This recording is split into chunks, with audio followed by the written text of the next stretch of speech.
തീരെ ചെറുപ്പത്തിലെ അവൻ്റെ അച്ഛൻ ഒരു സമരത്തിൽ പങ്കെടുക്കുമ്പോൾ മരണപ്പെട്ടു.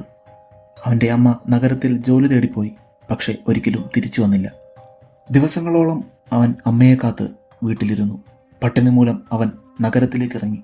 അവിടെ അവനൊരു കൂട്ടുകാരനെ കിട്ടുന്നു. അവൻ സഞ്ചാക്കയെ ഫൈറ്റ് ചെയ്യാൻ പഠിപ്പിക്കുന്നു.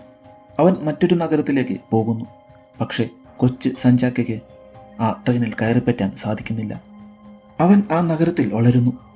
ഒരു പ്രിന്റിംഗ് കമ്പനിയിൽ സെക്യൂരിറ്റിയായി ജോലി നോക്കുന്നു. അടുത്ത റൂമിലെ പെൺകുട്ടിയെ ആക്രമിച്ചവരെ അവൻ നേരിടുന്നു.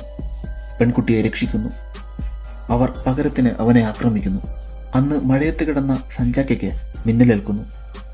പിറ്റേന്ന് അവനെ ആക്രമിക്കാൻ വരുന്നവരെ സഞ്ചാക്ക തൻ്റെ പുതിയ സൂപ്പർ പവർ ഉപയോഗിച്ച് നേരിടുന്നു. അവന് സൂപ്പർ പവർ ഉണ്ടെന്ന് അവൻ്റെ കൂടെയുള്ളവർക്ക് മനസ്സിലാകുന്നു. അവൻ അവിടെയുള്ള കുറച്ച് സാധനങ്ങൾ ഉപയോഗിച്ച് ഒരു മാസ്ക് ഉണ്ടാക്കുന്നു.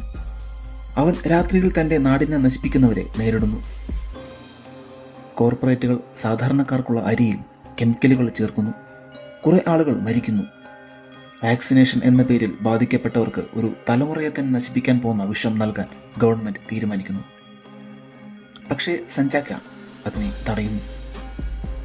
അവൻ വളരെ ക്രൂരനായ വില്ലനുമായി ഏറ്റുമുട്ടാൻ തയ്യാറായി നിന്നു.